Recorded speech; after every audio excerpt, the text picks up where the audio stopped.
Le bel esprit. Oh oui.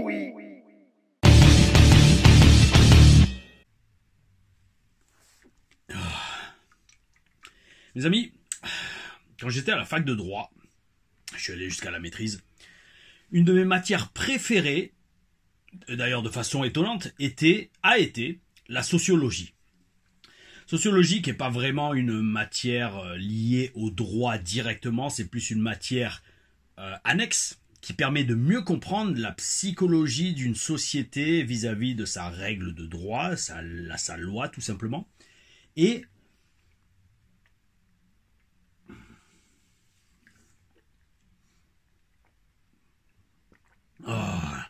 liquide de vie. Les protéines après la muscu. Oh oui, oh oui. Et donc, alors la sociologie. Ça y est, je commence à avoir de la buée sur les lunettes parce que je sors de la muscu, les amis. Oh oui, oui. Bon bref. Ouais, donc comme je vous disais, c'est en troisième, je crois, troisième ou deuxième année de droit, je suis allé jusqu'à la maîtrise à l'époque. Donc la sociologie, qui est sortie de nulle part, hein, il nous l'avait filé, je sais plus en quelle année, j'ai direct accroché. Parce que la sociologie, c'est grosso modo, c'était là une matière qui permettait d'étudier la société, la psychologie des gens en société, et notamment alors je crois que c'était spécialement vis-à-vis des élections, de l'électorat, je crois. Grosso modo, ils expliquaient que certaines couches de la population vous les changeraient jamais. Ils sont à droite ou à gauche. D'autres, il y a une grosse partie qui est influençable, on va dire. D'où encore une fois l'intérêt des merdias et des partis politiques. Et après, tu as une troisième partie de mémoire. Hein, eux, ils s'en battent les steaks et quoi que vous fassiez, ils s'en foutront dans tous les cas.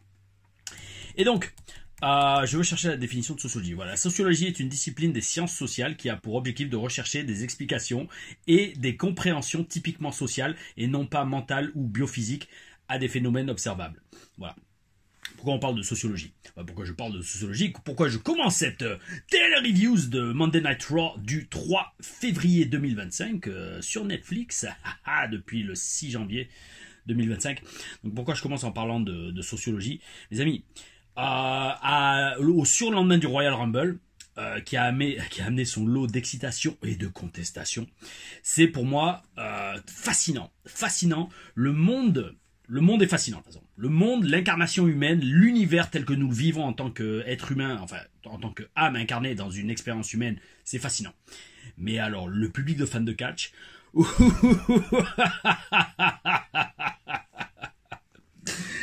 là là là là là là là là là là là là. Bon, c'est vrai, à la fin du Rumble, j'avais tellement envie de pisser, j'ai même pas eu le temps de réagir à la victoire de Jay au final, Jay Uso. Mais waouh, qu'est-ce que les gens, ça les a fait parler. Et c'est ça, alors j'allais dire dans le sens qui est magnifique. Mais waouh, je ne comprends sincèrement plus, j'allais dire, les fans de catch. Je vous explique pourquoi. Ils sont jamais contents, premièrement. Et alors, opinion qui va faire très mal. Opinion qui va faire très mal à certains, mais je pense pas qu'ils regardent ces TLR Reviews, parce qu'en général, ils sont vachement anti-TLR. Et je m'en bats les steaks, justement. Et au contraire, ça les fait réagir, exactement comme la victoire de Jey Uso les a fait réagir. Mais bref, une opinion qui va pas plaire à pas mal de gens. Non, alors c'est pas une opinion. Un fait qui ne va pas plaire à beaucoup de gens, c'est que toutes les opinions ne se valent pas. Les amis, le jour où vous aurez compris ça, croyez-moi, la vie sera beaucoup plus simple sur plein de domaines. Toutes les opinions ne se valent pas. Tout ça pour dire. Donc grosso modo, alors le lendemain du Rumble, etc. Moi, j'ai vraiment pas voulu aller sur les réseaux sociaux pour voir ce que les gens pensaient des résultats. Pourquoi? Parce que le problème, c'est que quand on fait ça, on se fait quand même tondre, non pas tondre, teinte. Le verbe alors une teinte. Bon, je sais même plus parler français, c'est un truc de ouf. Je parle tellement anglais les week-ends. Alors teindre, comment teindre? Teindre vos vêtements. Voilà, c'est ça. Donc si à force d'aller lire les avis d'un tel et d'un tel sur Internet, ou alors simplement l'avis général des gens, forcément votre propre opinion va être teinte. Et ça, c'est le début de la manipulation, c'est le début de la disparition de votre propre identité, et surtout votre propre identité en tant que personne qui se fait son avis par soi-même. Tout ça pour dire. Donc il y a énormément de gens apparemment qui ont été dégoûtés de la victoire de Jey Uso et certains ont même exigé la démission de Triple H. Et ça en fait, et donc voilà, moi j'observe ça. Bon, il y en a aussi plein qui sont pleins de la victoire de Charlotte. Et j'observe ça et j'en reviens à cette matière de sociologie à la fac que j'avais adorée. Et j'essaye de comprendre comment les gens réagissent, notamment en groupe. Et encore plus avec les réseaux sociaux. Parce que les réseaux sociaux, ça aussi, il faut comprendre que c'est une autoroute ouverte sur le psyché des gens. Il n'y a aucun filtre. Très souvent. Il n'y a aucun filtre. Les gens sont sur les réseaux comme dès que leurs pensées sont là, boum, ils les mettent par écrit et là aussi c'est fascinant. C'est fascinant parce qu'on en arrive à se demander est-ce que maintenant un profil de réseau social fait partie intégrante de la personnalité de quelqu'un, chose qui n'existait pas il y a 20 ou 30 ans en arrière. Il y a 20 ou 30 ans en arrière, l'être humain était qui il était dans la vie en société et il l'était aussi peut-être dans la sphère privée, mais cette sphère privée n'était ouverte qu'à sa famille et son entourage très très proche. Et là maintenant, littéralement, il y a des gens sur les réseaux sociaux qui ont des personnalités mais complètement différentes de qui ils sont dans la vraie vie. Bref, tout ça pour dire, quand j'ai vu que apparemment certains demandaient même que Triple H soit viré vis-à-vis de la victoire de Jey Uso, et alors même certains disaient, alors de ce que j'ai vu, vite fait en survolant, quand même le lundi, oui c'était hier lundi, pas dimanche, lundi, j'ai attendu un jour, que certains certains manquaient, were missing, à certains, Vince McMahon manquait. Mes amis, l'être humain, le fan de catch. Wow. Bref, tout ça pour dire. Et dans tous les cas, ce qui me fait délirer, c'est qu'ils se plaignent de la victoire de Jey Uso, mais ce serait plein de la victoire de quelqu'un d'autre. Que ce soit CM Punk ou John Cena, ça aurait été pareil. Donc bref, mais de là à demander que Triple H soit viré, en fait, limite, j'ai envie de dire, j'ai même pas envie de réagir, parce que le problème, c'est que, comme je vous dis, toutes les opinions ne se valent pas. Et en mêlant mon opinion à moi à celle de ces gens qui n'ont aucune notion de près ou de loin de ce qu'est le catch, c'est comme si je mettais mon opinion à leur niveau. Et en fait, c'est pas le cas. Et c'est pas une question de se la jouer, les amis, pas du tout. C'est juste un fait. Moi, je vous dis, par exemple, si j'étais dans un domaine dans lequel je ne connais rien, c'est pas que je connais rien ou que j'ai très peu d'expérience, j'écouterais comme la parole de la parole d'évangile la personne qui a fait ce que j'ai envie de faire dans ce domaine. Voilà, c'est tout. C'est pas le fan lambda qui n'a jamais rien fait de sa vie et parti comme ça, vu qu'il passe de son temps sur Twitter, ne fera pas grand chose. Bon, bref, ça pour dire. Donc quand les gens se sont mis à demander à ce que certains que Triple H soit viré, mais je me dis mais waouh les amis, dans quel monde on vit, dans le sens que, et c'est ce qu'on a vu lors de ce Raw, attendez de voir la suite des événements. Et c'est ça aussi qui est, enfin bon, de toute façon on va le voir dès le début de Raw, mais voilà, en fait c'est waouh, c'est quelque chose, hein. Et est-ce que ce Monday Night Raw du 3 février 2025 depuis Cleveland en Ohio a été quelque chose? C'est ce que nous allons voir tout de suite dans cette hashtag TLReviews avec une intro qui faisait 8 minutes. Enfin bref, donc on commence justement avec une in-ring promo de Jey Uso. Alors mes amis, Jey Uso qui connecte énormément avec la foule, notamment grâce à son thème d'entrée. Alors, ça veut pas dire que sans son thème d'entrée, il serait pas aussi connecté émotionnellement avec la foule, mais quand même, on va dire une chose, surtout qu'à un moment, il l'a fait rejouer. Le thème d'entrée de Jey Uso, pour une fois, c'est pas CFO, c'est comment? C'est Def Rebel, c'est ça, qui a fait le thème de Jey Uso. Pour une fois, ils ont fait un beau thème, ils ont fait du bon boulot. Mais Jim Johnson, tu nous manques amigo, ça serait bien que tu reviennes. Et donc, Jey Uso qui connecte de ouf avec la foule, et alors là, la foule se met à chanter You deserve it. Tu le mérites. Et là, je me dis, est-ce que tous les gens, les 14 000 personnes qui sont à Cleveland hier soir, est-ce qu'ils sont sur Twitter? Est-ce qu'ils sont sur X? Le réseau social qui est j'allais dire une poubelle. Pas vraiment, parce qu'il y a quand même de bonnes choses des fois sur Twitter, c'est rare. Mais ouais, Twitter, X, c'est quelque chose. Mon Dieu, les gens, ils partent la tête la première. Tu leur jettes un os. Et ils partent, mais genre comme des chiens qui n'ont pas mangé depuis 3 ans. Ils se jettent sur cet os, mais c'est magnifique. C'est magnifique. Quand vous commencez à comprendre comment marche X Twitter, c'est magnifique. Et donc bref, ça pour dire, je sais pas si les fans présents à Raw hier soir ont compris que sur X, Jey Uso qui gagne le Rumble, c'est un sacrilège. Il ne le mérite surtout pas. Enfin bref, moi cette promo elle commence et je la regarde sous l'angle. Oh oui, ça a craqué. Je la regarde sous l'angle de me dire ce passage au micro, ce lendemain du Rumble où il a gagné, ça va donner le ton direct de la route vers WrestleMania. Et surtout, ça va poser les bases. Comprenez bien les amis, d'un point de vue booking et d'un point de vue analyse de catch. Ça va poser les bases d'une éventuelle victoire du titre suprême à WrestleMania pour Jey Uso. Tout a commencé à ce Raw. C'est un peu, en fait, au final, comme si Jey refaisait ses débuts à la télé. Alors, pareil, je redis, c'est bizarre de dire ça, mais il faut sentir l'énergie de ce que je dis, pas les mots en eux-mêmes. Sentez l'énergie. On débute à la WWE, alors mieux, allez, on va faire une comparaison, parce que bon, ça j'ai quand même vécu. On débute à NXT. On repart à zéro. Peu importe ce que vous avez fait sur les indies, là vous êtes devant un nouveau public, vous êtes devant des nouveaux officiels, vous êtes devant un nouvel office. Vous avez peut-être été une superstar, je parle pas pour moi, mais je parle pour des mecs comme Seth Rollins ou Sami Zayn. Vous avez peut-être été champion du monde ROH. Le jour où vous débutez à NXT Télé, vous repartez à zéro. Vous repartez à zéro. Alors oui, vous avez peut-être un push, d'accord, ok, cool. Mais en attendant, vous repartez à zéro. Il va falloir regravir tous les échelons pour arriver au sommet d'NXT. Vous arrivez au sommet d'NXT, vous êtes muté sur le roster principal, à Raw ou SmackDown. Vous repartez à zéro. Même si à vos débuts, les gens vous connaissent un peu et même si vous avez une grosse expérience, c'est dans ce segment micro ou dans ce match que les gens c'est sur ça que les gens vont se baser pour se dire ok, il mérite d'être là. Donc vous repartez à zéro. Et là en fait, Jey Uso qui gagne le Rumble et qui là vraiment on lui a donné le ballon dans les mains, on lui a dit vas-y mec, allez c'est ta chance. Il repart à zéro. Il repart à zéro et là maintenant ça va être vraiment montre-nous qu'on a eu raison de te faire gagner le Rumble. Et c'est ça aussi que beaucoup de gens comprennent pas. Ils comprennent pas que ils se disent que ouais non mais je pense que, c'est pour ça que moi je vous redis, je suis en mode sociologie, c'est de comprendre comment les gens pensent. Les gens qui disent Jey Uso ne mérite pas de gagner, Triple H a fait une connerie, il devrait être viré pour ça. Ce qui est scandaleux de dire ça, quoi.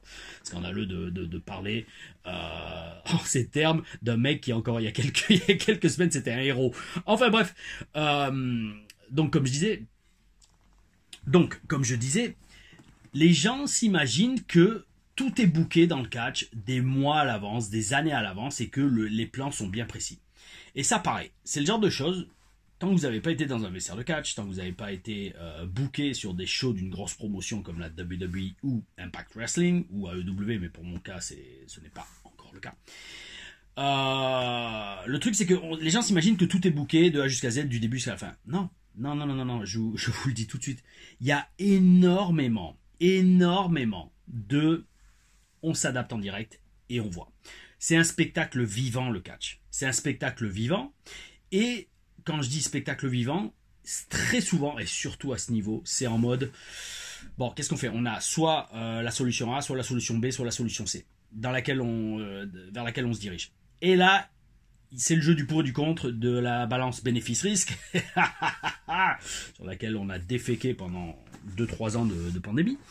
Et donc, dans ce genre de situation, et dans ce genre de situation de la victoire de Jey, je suis quasiment sûr, à la vue surtout de comment a été booké ce segment promo, que ça a été en mode, bon, écoutez, on y va, on lui laisse sa chance, et c'est à lui de transformer l'essai.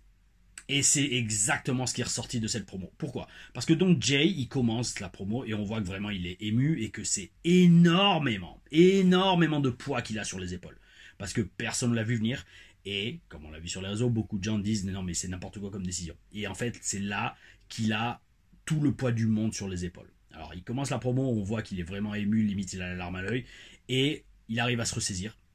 Surtout on sent donc, je redis, qu'il est conscient de la charge qu'il a sur les épaules.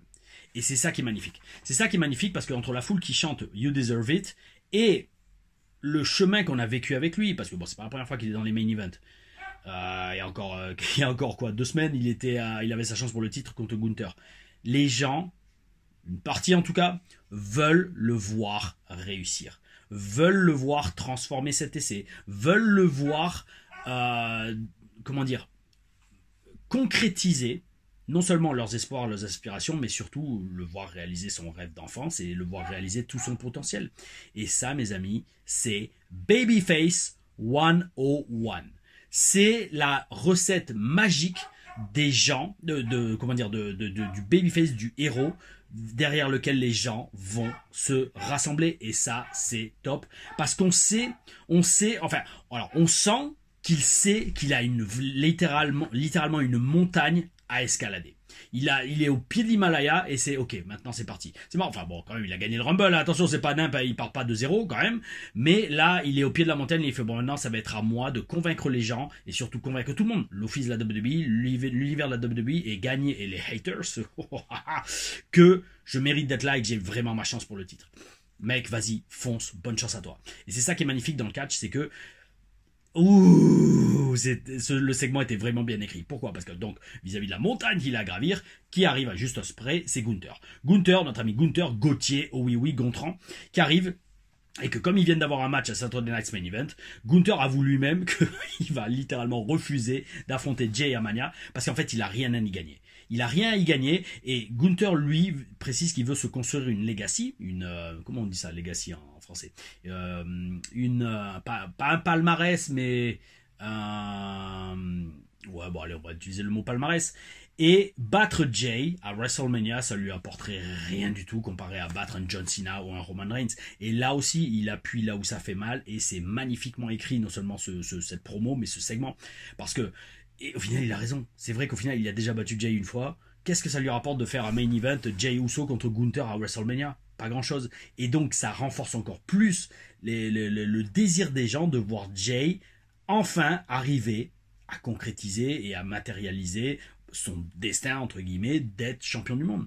Magnifique, magnifique, magnifique. Je veux dire, et c'est ça qui est beau. C'est ça qui est beau, c'est que les gens vont être divisés. Et ils vont être divisés jusqu'à la fin. Et c'est ça qui est bon parce que ça crée de l'intérêt dans le match. Si c'était one-dimensional, ou alors si c'était vraiment enfoncé au fond de la gorge, ce qui n'est pas le cas avec Jey Uso, comme par exemple ça l'a été avec Charlotte qu'on a vu après, Charlotte qui gagne le Rumble, ça a été vraiment enfoncé dans la gorge des gens, ben les gens se seraient retournés. Là, les gens sont divisés, c'est un peu comme à l'époque de John Cena. Et franchement, ça va être excellent de voir.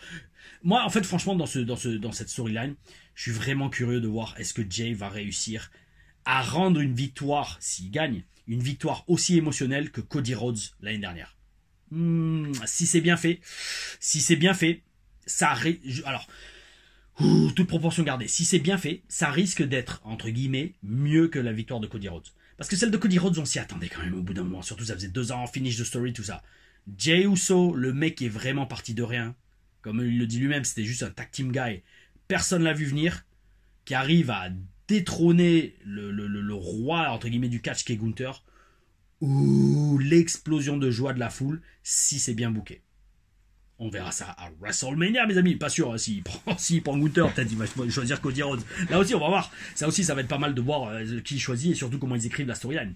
Oh oui, oui. Et donc, bon, bref, Jay termine en disant qu'il sera champion à WrestleMania. Et ça aussi, ce qui est magnifique, c'est qu'on sent, et c'est ça, pareil, c'est ça. En fait, la psychologie du segment et de la storyline est magnifique. On sent qu'il essaye de se convaincre lui-même. Et ça, il n'y a rien de mieux pour raconter une histoire de babyface, qui est, même le babyface dans le fond, il y croit pas, et il faut qu'il se ressaisisse pour finalement y croire et avoir vraiment sa chance. Rocky 3, Rocky 4, Rocky 2, peut-être même le 1, je sais pas, mais en tout cas je retiens surtout Rocky 3 et Rocky 4, pour ce qui est de raconter une histoire d'un babyface qui a une montagne à escalader, et surtout c'est la montagne avant tout qui doit escalader, c'est lui-même. Est-ce que lui va réussir à y croire lui-même? Et ça, mes amis, c'est l'histoire de la vie. C'est l'histoire de la vie. Parce que le truc, c'est que la dernière fois, c'était à la Rix, je crois. Il y a un gars qui me demandait, un jeune catcheur qui me demandait, mais comment tu fais pour avoir des idées de match et tout ça, et de storyline? Et je lui disais, mec, j'observe la vie, en fait. J'observe la vie, et j'observe les leçons que la vie te donne, et j'essaie de traduire ça dans des matchs de catch ou dans des storylines de catch. Et c'est exactement ça. Mes amis, vous tous qui regardez les reviews et qui commentez, j'allais dire, osez me dire, oui, osez me dire qu'il n'y a pas eu au moins une fois dans votre vie où vous avez douté de vous. Et que vous vous êtes dit, est-ce que je suis vraiment capable de le faire? Est-ce que je suis vraiment capable de le faire? Est-ce que j'ai ce qu'il faut pour, je sais pas, ça peut être gamin, passer un contrôle ou passer un examen ou aller parler à une meuf qui vous plaît. C'est, wow, les amis, c'est ça le truc. Et moi, c'est ça que je vois dans Jey Uso. C'est le mec qui est motivé, il a tous ses amis qui lui disent, vas-y mec, tu peux le faire, mais son plus grand ennemi, ça va être lui-même. C'est ce que devrait faire le heel qui va l'affronter. Il devrait rentrer dans sa tête en lui disant, Jay, c'est pas moi ton plus grand ennemi pour ce match. C'est toi. C'est toi-même. Parce que je regarde dans tes yeux, oui, t'as envie de me battre. Oui, t'aimerais être champion du monde. Mais encore une fois, je regarde dans tes yeux, et ce que je vois, c'est quelqu'un qui est mort de peur. Et t'as pas peur de moi, en fait. T'as peur d'échouer envers toi-même, t'as peur d'échouer envers ta famille, t'as peur d'échouer devant tous ces gens qui croient en toi. Et là, mes amis, je vous dis, j'en ai des frissons. Ouh là là là là là là. Déjà que j'ai scripté le Rumble, Va falloir que je scripte les promos de Gunther vis-à-vis de Jey Uso. Mais s'ils vont dans cette direction-là pour le booking, c'est énorme. En fait, c'est même pas énorme. C'est la vie. C'est la vie, les amis. Ouh. Allez. Et donc, comme je disais, j'ai adoré ce booking. Super booking et super rebond sur la victoire de Jey Uso.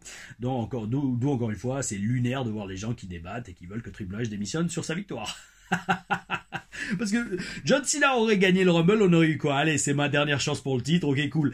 Un segment et il y aurait rien eu à faire pendant 2 mois. On aurait tourné en rond très rapidement.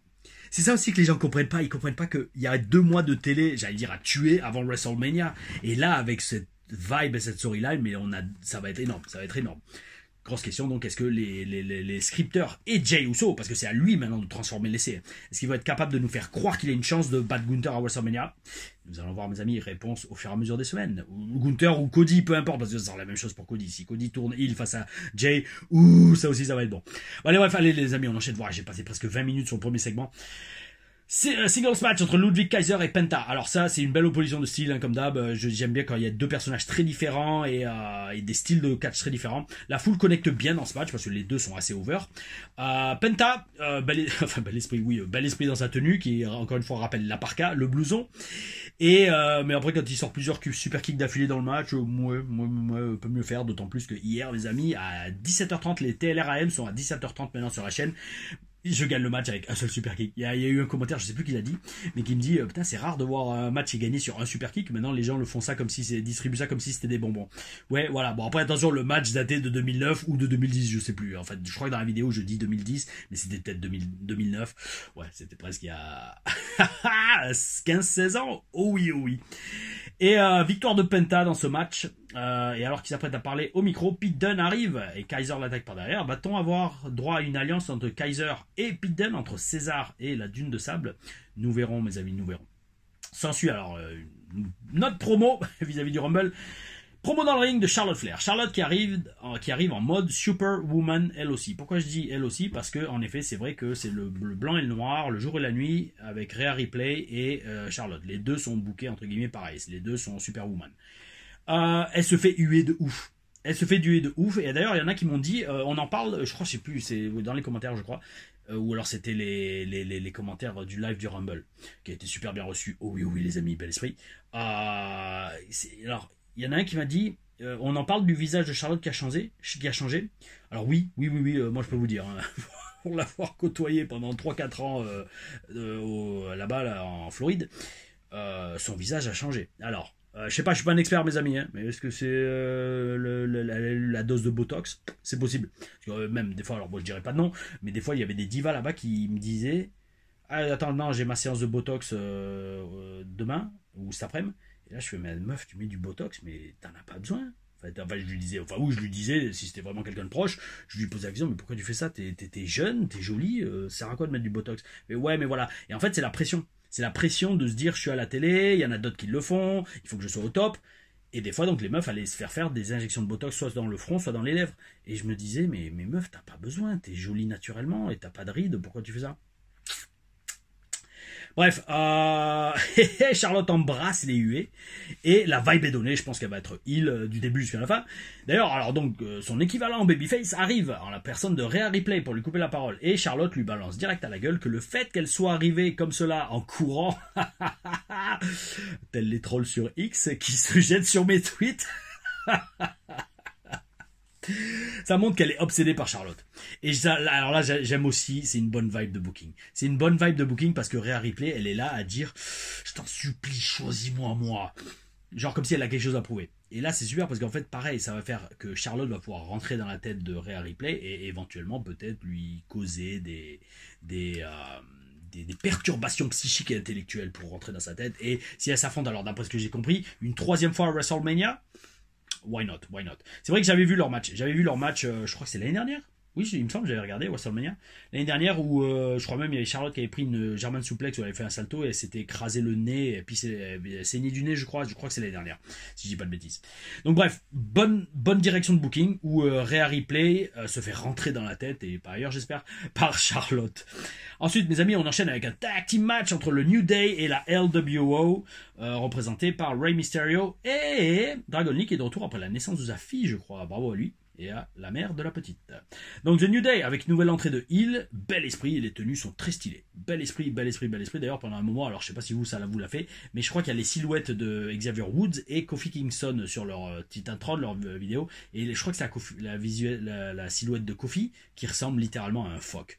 Je crois que c'est celle de Kofi. Quand j'ai vu ça, je fais non mais est-ce que c'est genre un message subliminal ou quoi? Mais ça serait énorme. Si c'était fait exprès, et je sais pas si vous l'avez vu, mais si c'était fait exprès, bel esprit, de mettre littéralement genre la silhouette d'un middle finger sur le titre intro du New Day qui est vraiment passé maintenant officiellement heel et qui embrasse cette nouvelle personnalité. Rey Mysterio toujours aussi bon, ça je le redis, hein, c'est le mec il invente toujours, pas qu'il avance, mais il modifie toujours ses ciseaux de tête ou ses trucs comme ça. Bel esprit. Franchement, Rey Mysterio il est dans le top 5 des all-time greats ou des GOATs. Greatest of all time, oui, mais j'aime pas utiliser ce mot parce que goat ça veut dire chèvre et souvent les gars quand ils disent oui is the goat ça veut dire la chèvre de Baphomet.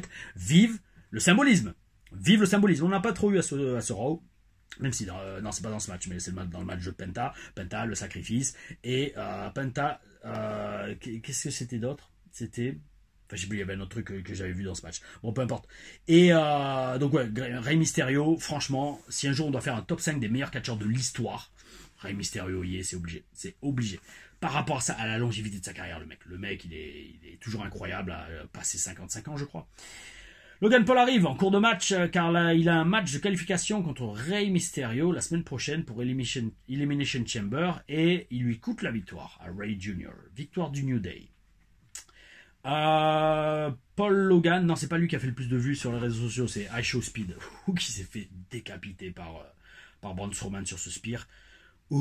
C'était violent à voir, et je sais ouais c'est alors pareil là aussi gros débat, genre est-ce qu'il méritait d'être dans le Rumble iShowSpeed. Là encore balance bénéfice-risque, oui bénéfice-risque, plus et moins. Vu l'exposition qu'il y a eu sur les réseaux sociaux, c'était justifié et justifiable. Maintenant, est-ce qu'ils vont lui donner une place ou alors est-ce que le gars va aller s'entraîner au Performance Center pour essayer de devenir catcheur régulièrement à la WWE? Là, pareil, ça va être à voir ce qu'il vaut dans le ring et à voir surtout comment ils vont le booker. Parce que autant, ok, c'est le même chemin que Paul Logan, ok, d'accord. Paul Logan, maintenant, je pense qu'il a montré que quand même dans le ring, il assurait. Voilà, à voir si iShowSpeed, si jamais il décide de se lancer dans le catch. Après, surtout s'il n'a pas eu une commotion trop grave vis-à-vis avec ce spear, s'il a vraiment les cojones et la solidité pour se lancer, à lui de voir amigo. Vas-y, mais ouais, faut faire très gaffe dans le genre de booking de ce genre de personnes, parce que vous voulez pas non plus faire tourner le catch au ridicule. Certaines personnes s'en chargent quand elles explosent de rire dans le ring au Royal Rumble. Update sur Roman Reigns. Michael Cole annonce qu'il est out pour le foreseeable future. Le futur foreseeable. À court et moyen terme. Et franchement, le double stomp de Rollins. Ouh là là là là là là là là. J'en suis encore à me demander comment il a fait pour pas le tuer. Et alors, est-ce que c'était prévu de faire un double stomp comme ça? Yo. Là, bravo. Parce que c'est rare de me worker quand même.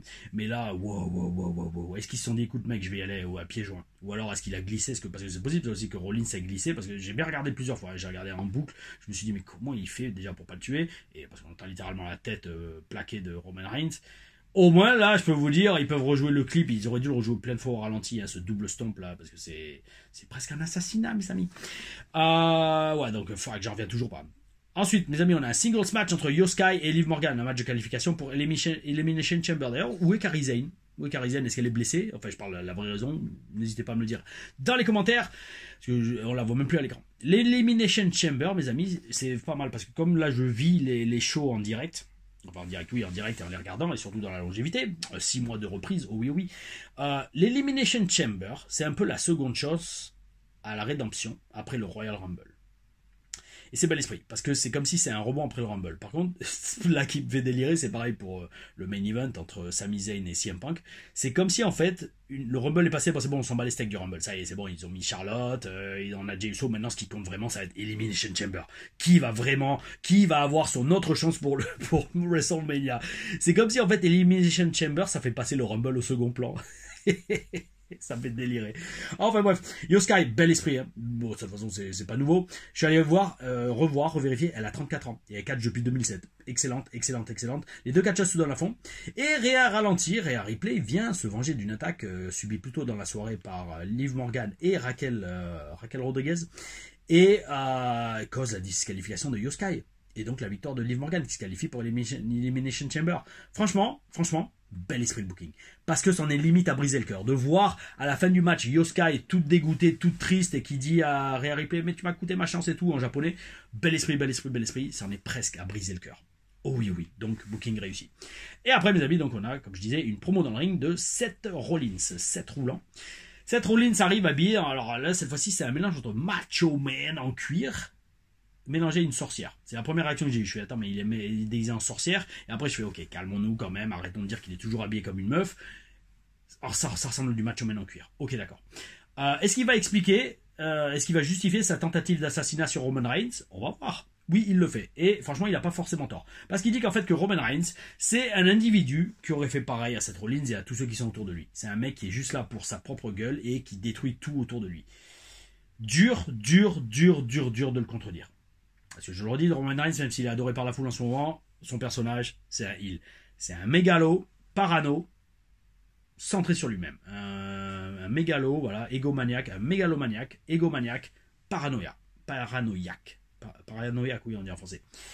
Donc, Seth tourne la page du Rumble et il se concentre sur son futur. Et son futur, notamment, c'est appeler Sami Zayn sur le ring pour le motiver et lui faire comprendre l'enjeu de son match contre CM Punk pour se qualifier pour Elimination Chamber. Parce que je pense que Seth Rollins, lui aussi, va avoir sa chance pour se qualifier. Parce que pour l'instant, il n'y a que John Cena qui est déjà dans le Chamber. Parce que je crois qu'il était avant-dernier, c'est ça la justification dans le Rumble. Et Main Event s'ensuit. Un match de qualification pour Elimination Chamber entre Sami Zayn et CM Punk. Alors bel esprit, le match commence en lutte, en pur style de Main Event WWE. Les deux catcheurs vendent bien, ils prennent leur temps, tout ce qu'ils font c'est vendu dans le ring. Bravo. Notamment j'ai bien aimé le passage aussi, le DDT de Sami Zayn sur CM Punk et il n'arrive pas à retourner CM Punk sur son dos pour tenter un tombé parce qu'il a mal au bras. Bel esprit. On voit que quand les mecs ont l'expérience et qu'ils prennent leur temps, les mecs vendent et racontent une histoire avec des petits détails mais qui font toute la différence au lieu d'aller à 300 à l'heure et de passer toute leur MERDE. Donc un rythme assez lent, donc comme je disais, mais parce que tout est vendu et la foule adore, la foule connecte, la foule chante This is awesome. Victoire de CM Punk qui rejoint donc John Cena à Elimination Chamber. Ce match s'annonce déjà aussi intense que le Rumble. Hein. Je veux dire, l'issue des Elimination Chamber match, ça va être un truc de ouf. Les gens vont commencer à faire des paris et j'imagine que quand ils auront le gagnant, ils vont se plaindre et exiger que Triple H démissionne pour dire que Vince revienne. Truc de ouf. Enfin bref, et donc Raw se termine par Kevin Owens qui attaque Sami Zayn. Ce qui nous donnera sûrement un match entre les deux à WrestleMania. Best Friends Make Better Enemies. Un thème classique dans le catch WWE, dans le booking. Les meilleurs amis font de meilleurs ennemis. Oh oui.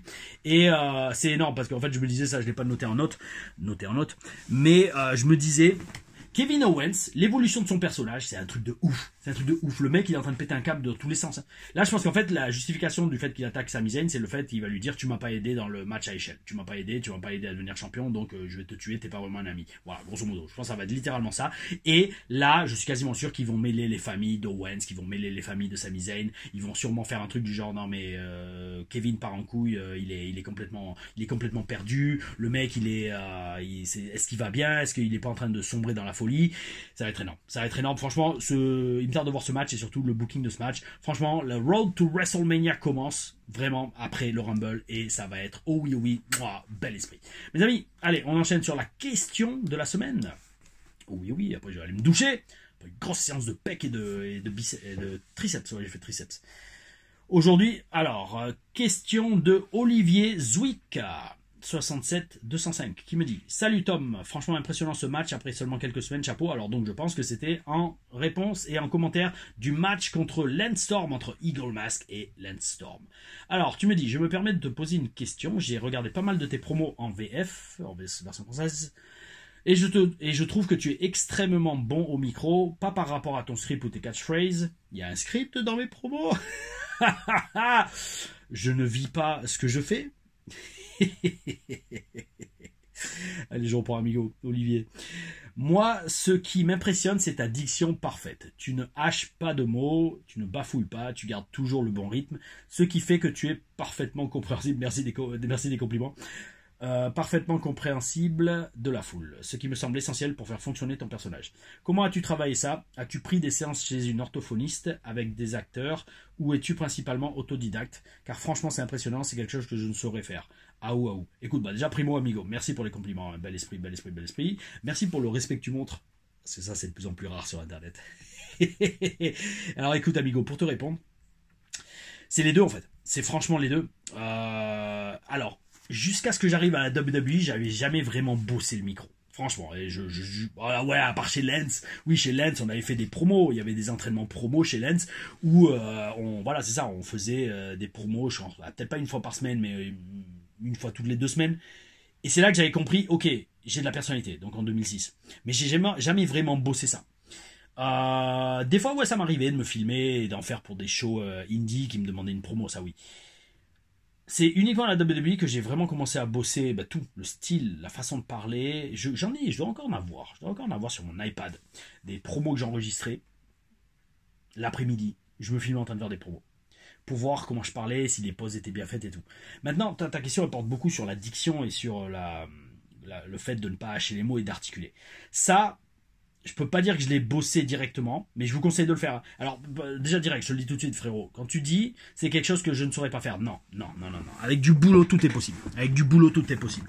Ne te mets jamais aucune limite. Parce que c'est ça aussi le truc. En fait, c'est pour une partie de la réponse à ta question, c'est que moi, je me suis jamais mis de limite. Et je m'en mets toujours pas. Et partie de là, c'est que je me suis jamais dit, oula, ça, j'arriverai jamais à le faire. Non, je fais, ok, on va le faire. Donc, je suis sûr que en bossant comme il faut, et alors en allant comme tu dis, peut-être voir une orthophoniste ou prendre des cours d'acting, tu y arriverais. Moi, le seul truc que j'ai fait, donc pour enfin te répondre à la WWE, donc c'est bosser mes promos de ouf. Surtout en anglais. En anglais, c'est vrai que des fois, c'est pas facile pour quelqu'un qui n'a pas l'anglais comme langue natale. Mais après, on grandit tous en regardant le catch WWE, donc forcément, on est limite.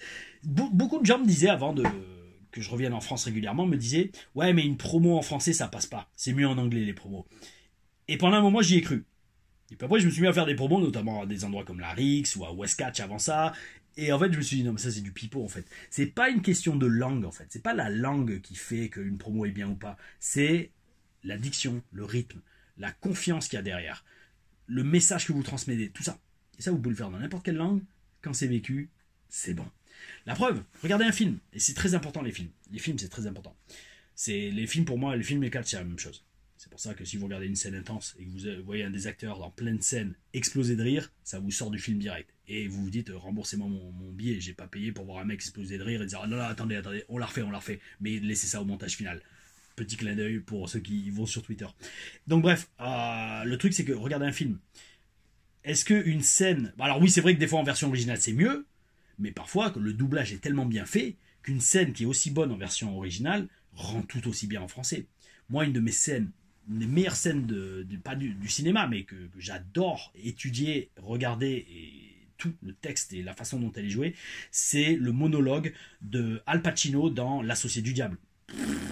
Scène légendaire, enfin même pas scène, c'est un monologue légendaire, où grosso modo il révèle que c'est le diable, alors désolé pour le spoiler les amis, que c'est le diable, et il explique sa mentalité et comment il a pris le contrôle du monde, et pourquoi le 21e siècle sera à lui, selon ce qu'il dit, Bel esprit, et la scène est aussi bien en anglais qu'en français, c'est magnifique, et donc à la WWE on avait des cours d'acting, mais pas tant que ça sur l'addiction.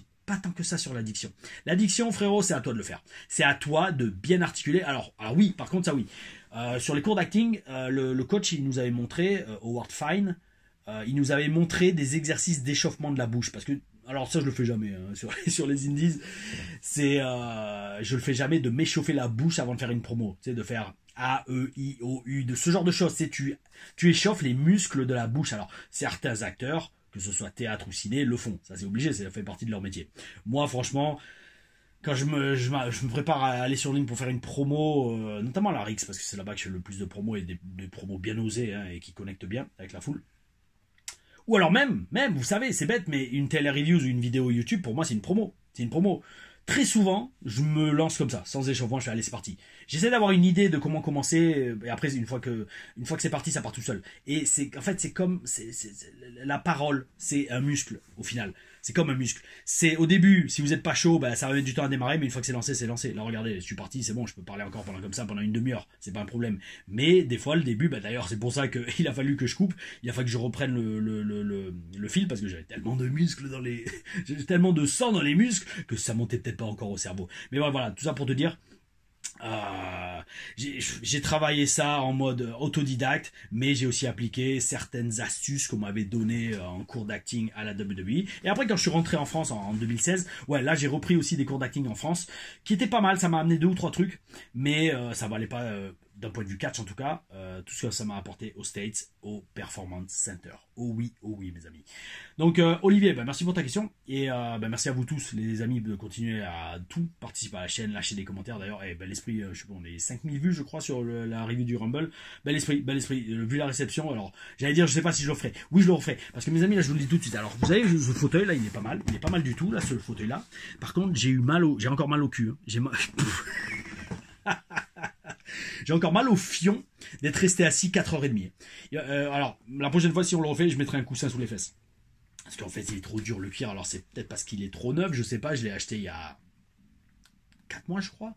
Ouais, 4 mois, je crois. Peut-être le cuir est encore dur, je sais pas. Mais j'en ai encore mal au cul. Mais vu la réception du live pour le Royal Rumble, ça valait le coup de se faire défoncer le Luc. Oh oui, mes amis. Allez, c'était Tom Larifa pour la review de Raw. Alors, cette semaine, qu'est-ce qu'on a? Alors, voilà, croisons les doigts. Je vais essayer de regarder AEW Dynamite. Donc, ça sera sûrement jeudi matin que je le regarde pour éventuellement faire la review jeudi soir. On va voir, mes amis. On va voir.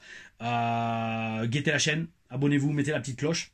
Comme ça, au moins, vous serez prévenus si ça sort, si la vidéo est faite.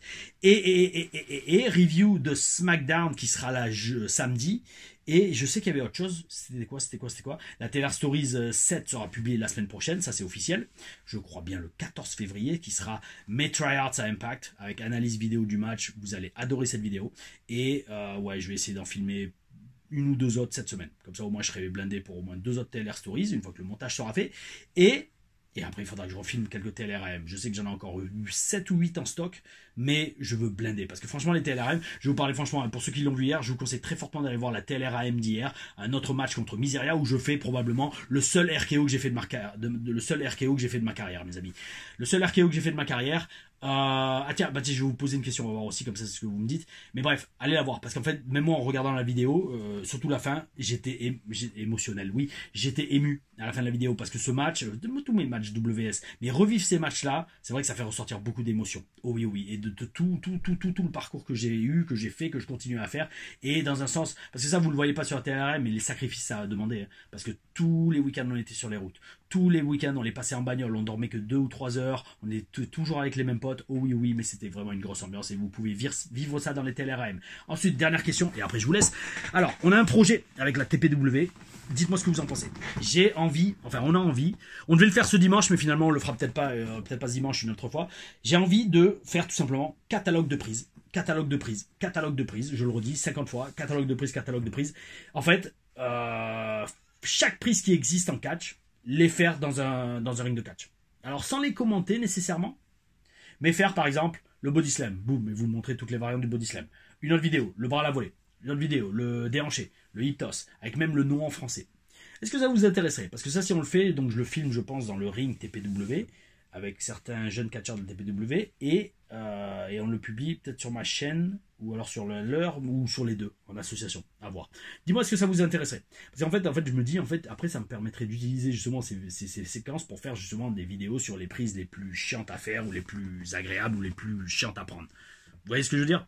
Donc dites-moi si ça vous intéresse, oh oui oui dans les commentaires, et on y réfléchira avec la Tigers Pro Wrestling. En attendant mes amis, gardez le bel esprit, oh oui c'est des tables RFA, et on se voit, encore dans les doigts, jeudi pour la review de AEW, sinon ça sera sûrement samedi pour SmackDown. Oh oui, bel esprit.